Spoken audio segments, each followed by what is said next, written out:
Depuis que tu as sincèrement donné ta vie à Dieu, tu sens que tu es seul, que ce soit dans ton milieu familial, dans ton environnement social, dans ton environnement professionnel, dans la vie de tous les jours, même dans ton lieu de culte. Tu te rends compte que plus tu avances avec Dieu, plus ta foi grandit et plus tu es seul, malheureusement. Tu as du mal à coopérer avec le rejet. Tu as du mal à surmonter le mépris des gens, la haine gratuite. Eh bien, cette vidéo, elle est pour toi et je vais te donner 3 stratégies qui vont t'aider à surmonter le rejet et le mépris. On se retrouve après la fin du générique.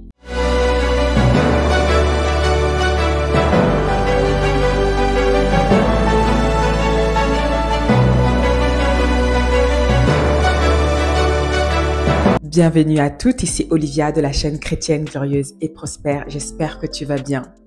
Sur cette plateforme, nous parlons de développement personnel, de développement spirituel, de leadership, mais surtout comment accomplir ses destinées selon les plans de Dieu. Donc, si tu sais que tu es une grande élue de Dieu avec une belle et grande destinée, n'hésite pas à t'abonner, active la cloche de notification de sorte à ne rien manquer. Et surtout, partage autour de toi. Tu connais sûrement une élue qui partage les mêmes convictions que toi, qui partage les mêmes combats que toi, mais qui se sent seule. Alors, nous sommes ici une communauté et il me ferait plaisir de vous accueillir. Je suis très heureuse de vous retrouver. Ça fait longtemps que j'ai l'impression de ne pas avoir filmé de vidéo. Et oui, parce que dans l'espace membre, nous sommes en pleine formation.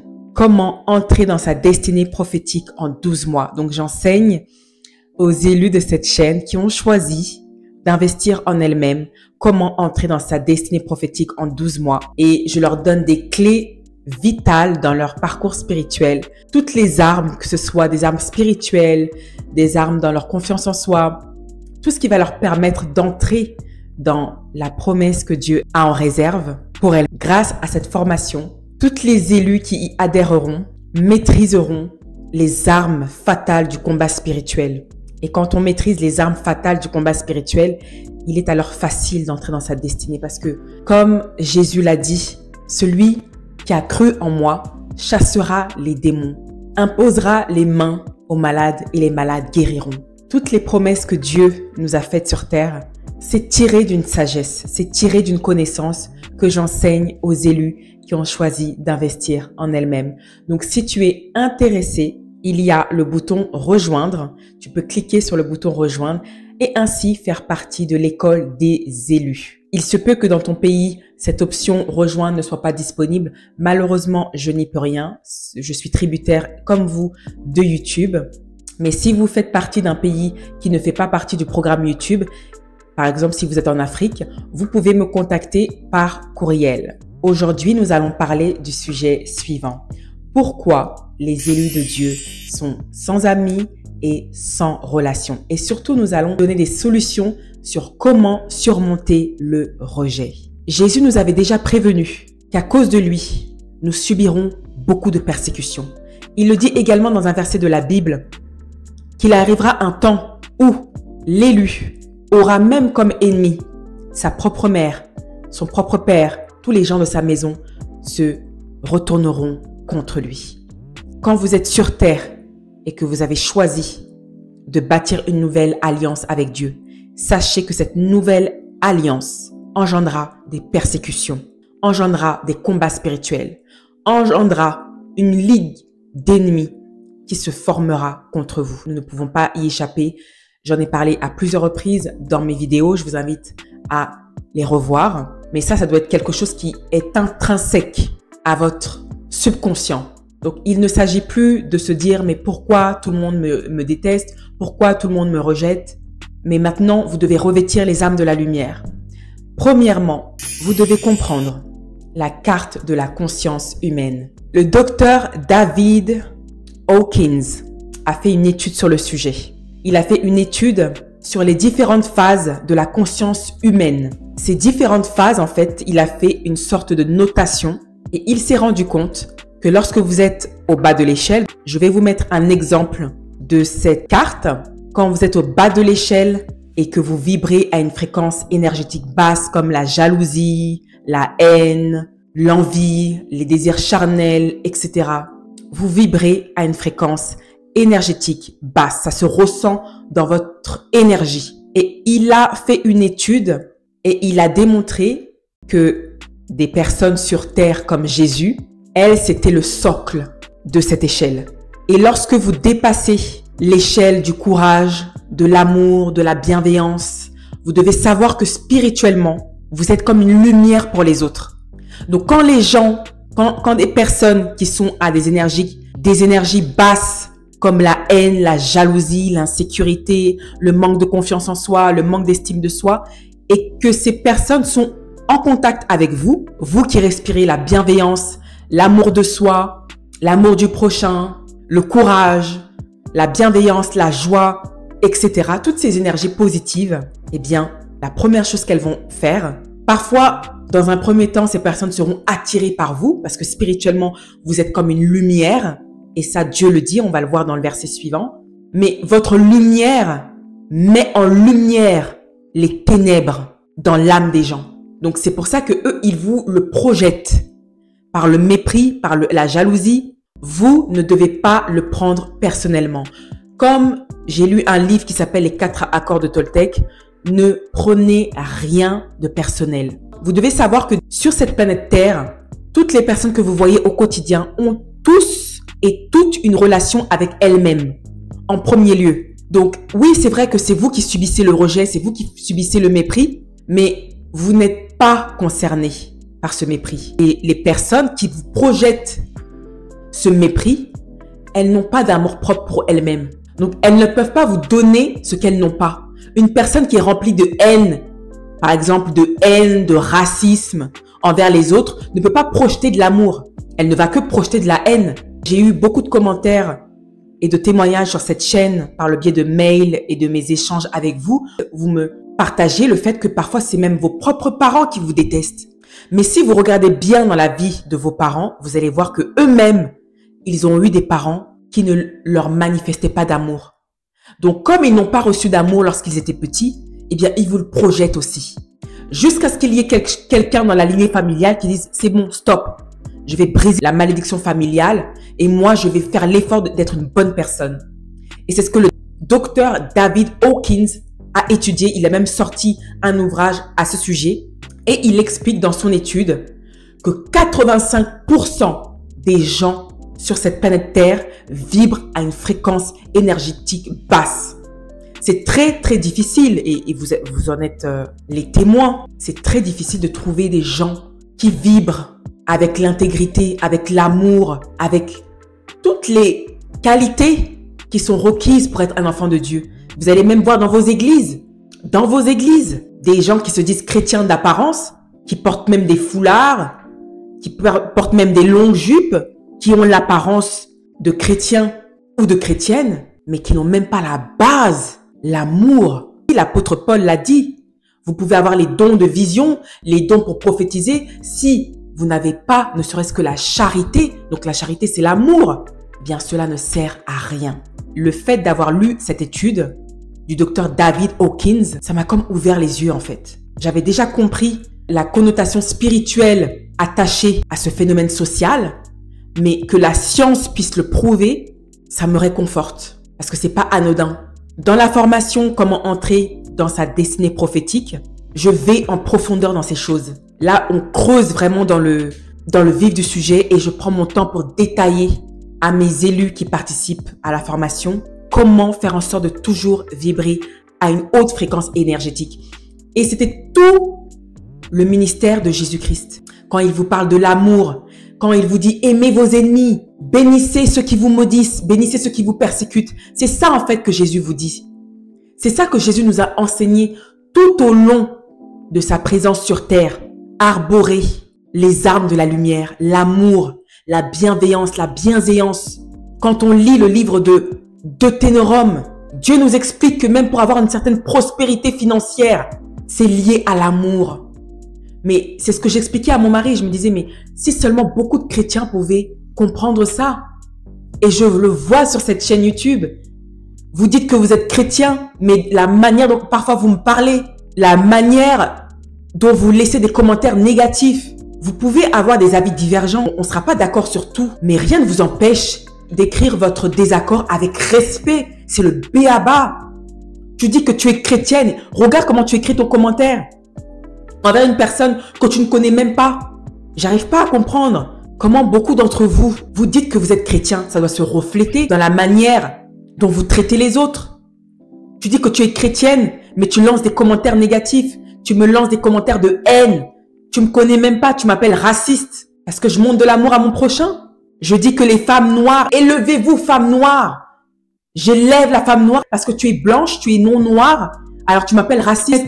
C'est pas votre rôle de soigner les insécurités des autres. Ce n'est pas votre rôle. Comment est-ce que vous pourrez surmonter le rejet? C'est déjà prendre conscience de qui vous êtes.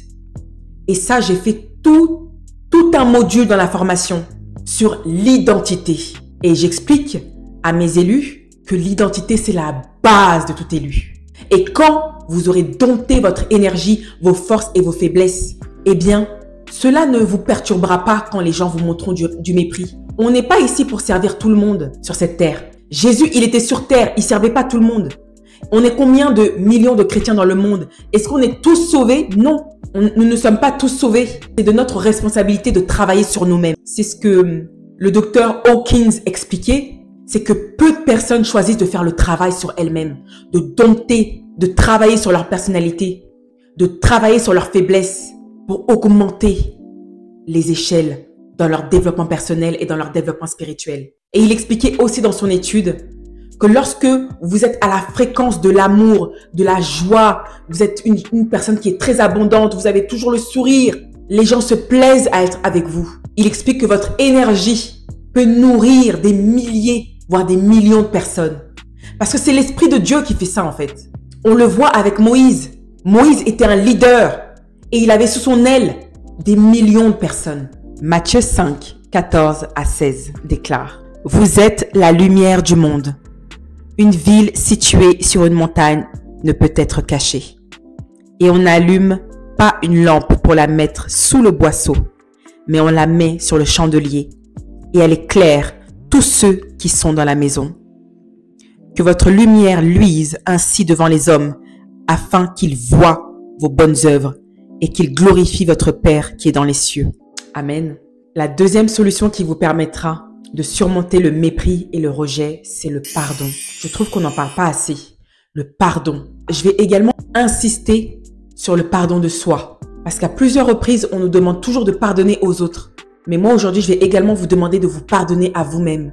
Écrivez une lettre et faites comme si vous vous adressez à vous-même. Et souvenez-vous de toutes les fois où vous avez laissé les gens vous insulter, où vous n'avez pas pris le soin de vous défendre. Vous êtes un être cher et l'Esprit me met à cœur de vous dire, il est temps de vous pardonner. Tu es entré dans une relation qui n'aurait jamais dû avoir lieu. Pardonne-toi. Tu as pris une mauvaise décision sur quelque chose et ça t'a affecté dans ta vie au quotidien. Il est temps de te pardonner. Il est temps de passer à autre chose. Et aussi pardonne à tous ceux qui t'ont fait du mal. Vous savez, le pardon, c'est pas pour justifier les actions des gens. C'est pour vous-même, c'est pour vous libérer. Le pardon, c'est pour vous rendre libre. Parce que Dieu dit dans la Bible que nous devons veiller sur notre cœur.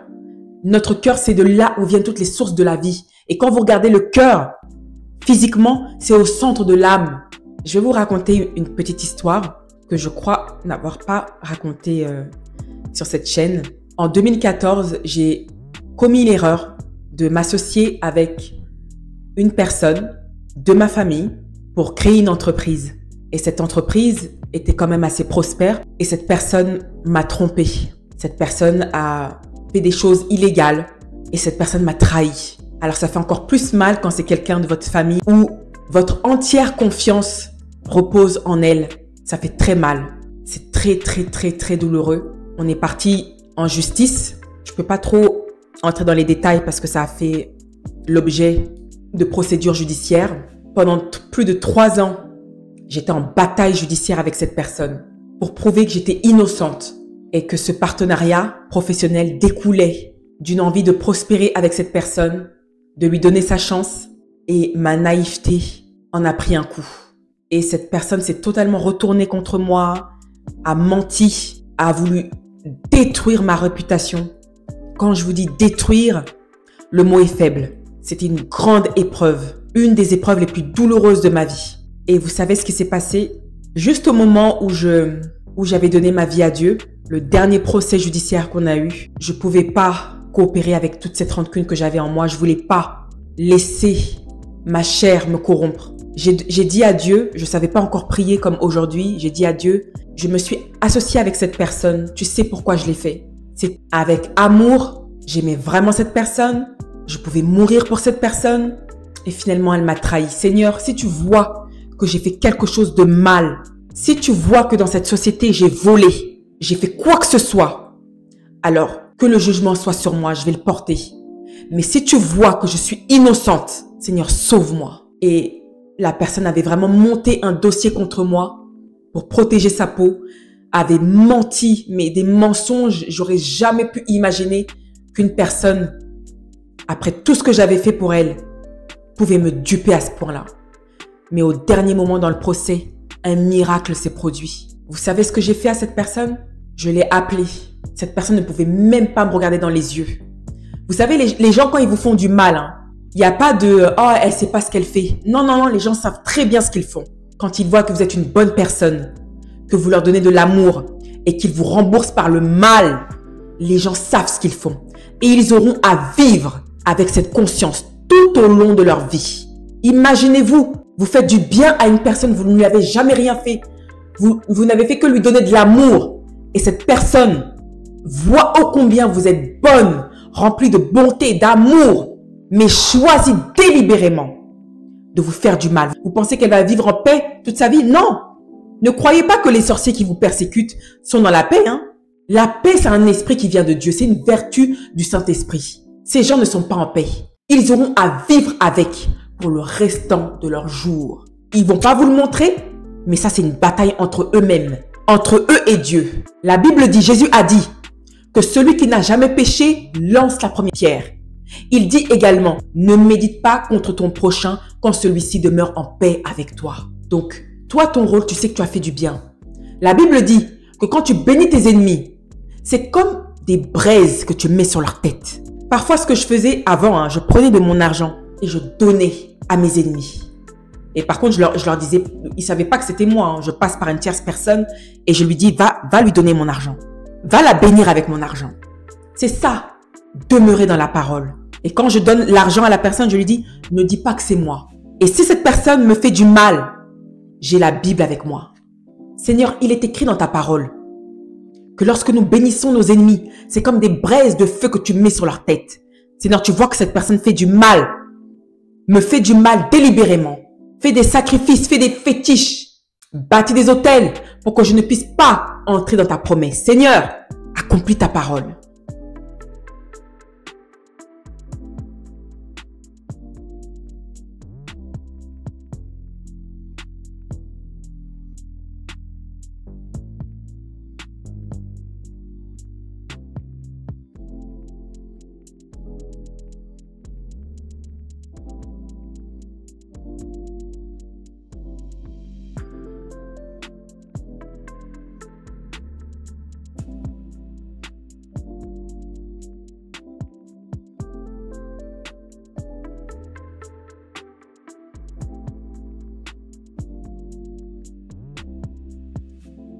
Ayez compassion envers ceux qui vous font du mal. Il y a des situations où, comme Jésus, sur la croix, il dit, ils ne savent pas ce qu'ils font.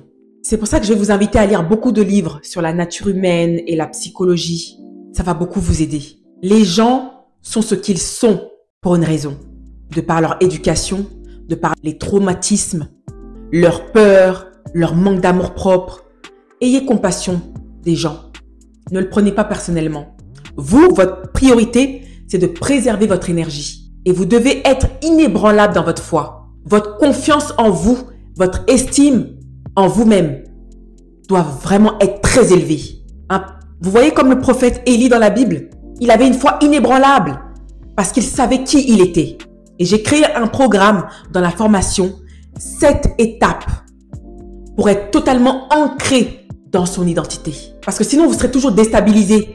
quand quelqu'un est jaloux de vous, quand quelqu'un vous fait du mal. Ça ne veut pas dire que vous n'avez pas de cœur. Non.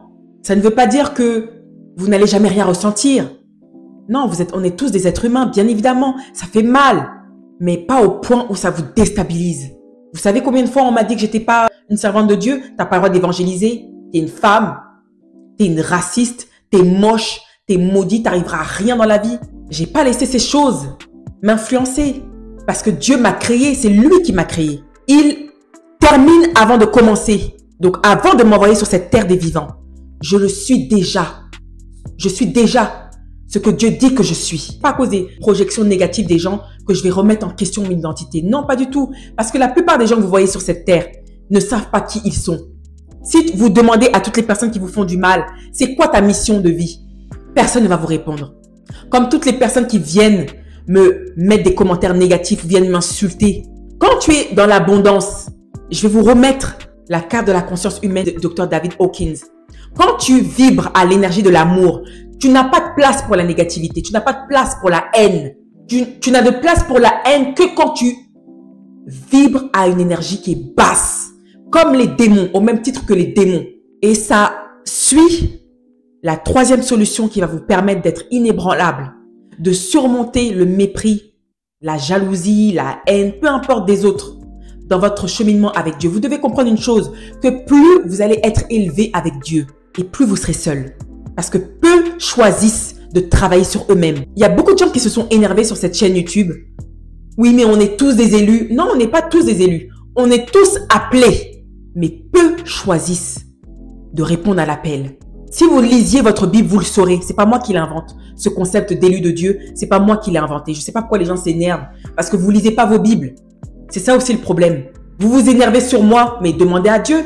Énervez-vous sur Dieu, pas sur moi. C'est lui qui a dit qu'il y avait beaucoup d'appelés, mais peu d'élus. C'est Jésus lui-même qui a dit que la moisson est grande, mais il y a peu d'ouvriers. Les ouvriers, ce sont les élus. Peu de personnes choisissent. Jésus a dit, il est plus facile d'entrer dans le chemin du diable, mais le chemin qui mène au royaume de Dieu est très étroit. Il dit, depuis Jean-Baptiste, le royaume des cieux, c'est pour les violents. Ce sont les plus courageux qui s'en emparent. C'est pas moi qui le dis. Donc, je ne sais pas pourquoi vous vous énervez en fait. La troisième solution pour surmonter le rejet et le mépris des gens dans votre ascension spirituelle avec Dieu, c'est de bâtir une forte résilience mentale. Le Seigneur ne nous a jamais dit de réfuter nos émotions. Il nous dit, si tu te mets en colère, ne pêche point. Nos émotions ne doivent pas nous dompter. Les émotions des autres ne doivent pas contrôler ta vie. Les peurs, les projections des autres ne doivent pas te perturber. Tu dois bâtir une forte résilience mentale. À chaque fois que quelqu'un te fait du mal ou que tu es dans une situation toxique, que ce soit au travail ou peu importe ton environnement, accepte l'émotion. Tu te sens triste, tu te sens en colère, etc. Accepte l'émotion. Laisse-la couler, dompte-la. Et ensuite, tire sagesse de cette expérience. Je vous dis, c'est ce que je fais à chaque fois. À chaque fois. Et plus je pratique cette discipline, parce que c'est toute une discipline, et plus ma foi grandit, ma confiance en moi, mon estime de moi-même. Et c'est comme une aura, vous allez voir, hein, quand votre énergie, elle est forte, hein, lorsque votre confiance en vous-même est ancrée en Dieu, votre estime de vous-même est ancrée en Dieu, vous allez voir que c'est une aura que vous projetez. Moi, je le vois autour de moi. Comme je me respecte moi, et intrinsèquement, je respecte Dieu, les gens me respectent. Alors, bien évidemment, il y aura toujours un petit pourcentage de personnes qui vont essayer de vous tester, mais en général, vous allez voir que c'est une énergie qui émane de vous, en fait. Et cette énergie-là ne ment pas. C'est pas à cause de ton maquillage, c'est pas à cause du fait que tu mettes des perruques, de tes beaux accoutrements, non. L'énergie qui émane de vous, elle ne trompe pas. Moi, j'ai vu des femmes qui sont très belles de figure, mais à mon contact, se sentent perturbées, se sentent menacées par mon énergie. Pourtant, je suis moi-même, je suis simple. Et je suis sûre que vous avez la même expérience que moi. Parce que je le vois dans vos courriels et dans vos commentaires. Ne vous laissez pas avoir par les insécurités des autres. Votre travail, c'est de bâtir une identité tellement forte en Dieu que rien ne peut vous perturber. Ça ne veut pas dire que vous devez être arrogant. Non, vous devez également pratiquer la loi du détachement. envers les gens qui vous entourent. Quand vous savez rapidement vous détacher des autres, par exemple une amie qui vous manque de respect, une amie qui vous montre des signes qui n'ont pas lieu d'être, même si vous l'aimez de tout votre cœur, vous devez vous respecter assez pour vous détacher des autres. C'est comme ça que vous allez montrer aux gens comment vous respectez. Mais toi, ma sœur, tu es toujours entourée de personnes qui parlent mal des gens, qui commèrent. Tu es toujours attaché à des gens qui te méprisent, qui ne respectent même pas ton amour. Tu es avec cet homme qui ne te respecte même pas, qui te trompe, mais tu restes avec lui. Qui te rejette en permanence, qui te méprise, mais tu restes là. Alors les gens vont toujours te traiter de la même manière dont tu te traites toi-même. Dans la vie, sur cette terre des vivants, il faut avoir de l'audace. Le premier amour que vous devez avoir, c'est envers Dieu. Et le deuxième amour que vous devez avoir, c'est pour vous-même. Plus vous allez pratiquer les lois de Dieu, ça va agir comme un miroir. Tout ce que vous allez faire pour Dieu, vous le faites pour vous-même. Et troisièmement, vous devez tester les esprits. Là, j'ai eu une réunion Zoom avec mes élus qui participent à la formation. Comment entrer dans sa destinée prophétique en 12 mois. Elles m'ont fait part du fait que elles ont remarqué que plus elles étaient spirituellement fortes, leur foi grandissait avec Dieu et plus leur hypersensibilité était accrue. C'est-à-dire qu'une personne, même s'il n'y a pas eu des signes physiques, mais si dès que l'Esprit de Dieu parle dans leur cœur en leur disant « c'est pas une bonne personne », eh bien automatiquement elles respectent leurs intuitions. Elles écoutent leur intuition parce que l'intuition, c'est la voix de Dieu. N'importe qui ne peut pas rentrer dans votre vie. Dieu ne sert pas tout le monde. Dieu sert ceux qui l'aiment et ceux qui respectent sa parole. Ça doit être pareil pour vous. Vous devez éprouver les esprits. Les gens vous montrent ce qu'ils sont dès le départ. Éprouvez les esprits. Questionnez. Seigneur, est-ce que cette personne-là qui veut être mon ami, cet homme qui me fait la cour, cette opportunité professionnelle, est-ce que ça vient de toi? Est-ce que c'est inscrit dans mon plan divin?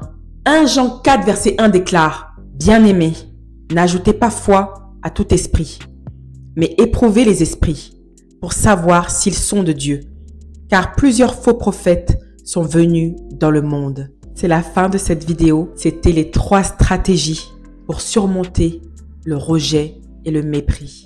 Donc j'espère que ça vous aura édifié pour aujourd'hui et que vous aurez maintenant la paix du cœur de savoir que la vie en Christ, c'est tout un sacrifice. Et c'est pour ça que peu choisissent de faire ce sacrifice. Mais vous, vous êtes différente parce que vous avez reçu l'appel, vous avez accepté l'appel et vous êtes maintenant une disciple du Christ. Alors vous pouvez être fiers de vous. En tout cas, je vous aime de tout cœur.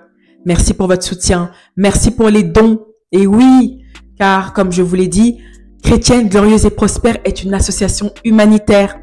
Et donc, il y a déjà des personnes qui ont décidé de donner leur dîme chez Chrétienne Glorieuse et Prospère. Alors, je tiens sincèrement du fond du cœur à vous remercier parce que grâce à vous, grâce à votre soutien financier, des personnes peuvent voir leurs conditions de vie s'améliorer et sentir qu'elles sont soutenues dans leurs épreuves.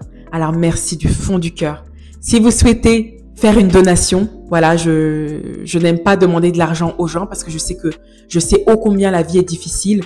Mais si ça vient de votre cœur et que c'est Dieu qui vous conduit à le faire, comme le livre de Romains dit, que celui qui donne le fasse en toute libéralité, eh bien, n'hésitez pas à me contacter par courriel et je vous donnerai la marche à suivre.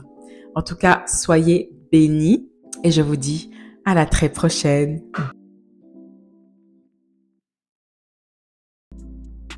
Donc cette personne, je l'ai appelée. Et au début, cette personne, je sentais qu'elle était tellement dans la honte. Après tout le mal qui a été fait, je l'ai appelée parce que j'avais besoin de me décharger et de montrer à Dieu que voilà, c'est une nouvelle phase de ma vie, Jésus. Et donc, je voulais lui prouver que je voulais pas vivre dans la rancune, que je voulais me libérer, que je voulais pardonner pour être libre et pour expérimenter son amour en fait. Tout simplement, expérimenter l'amour de Dieu. J'ai appelé cette personne et je lui ai dit, tu sais quoi? Je ne t'en veux pas pour ce que tu as fait. Je t'aime et pour moi, je suis comme ta fille. Peu importe ce que tu as fait, c'est la famille. Et vous savez ce qui s'est passé? Cette personne, elle s'attendait pas à ça. Il y a eu un très long silence. La personne avait du mal à parler. Mais c'était incroyable. Imagine, tu fais du mal à quelqu'un, tu complotes contre quelqu'un et cette personne, au lieu de te rendre l'appareil, te donne de l'amour. Est-ce que tu mets-toi à la place de la personne? C'est comme ça qu'on rembourse les gens. Laisse la vengeance à Dieu. C'est comme ça qu'on montre à l'ennemi comment nous sommes de véritables chrétiens. Nous vivons et nous demeurons dans la foi. Et j'ai tiré sagesse de cette expérience et ça m'a enseigné beaucoup de choses dans mon parcours en tant qu'entrepreneur. Je ne referai pas les mêmes erreurs que j'ai faites, mais pour vous dire, le pardon, c'est puissant.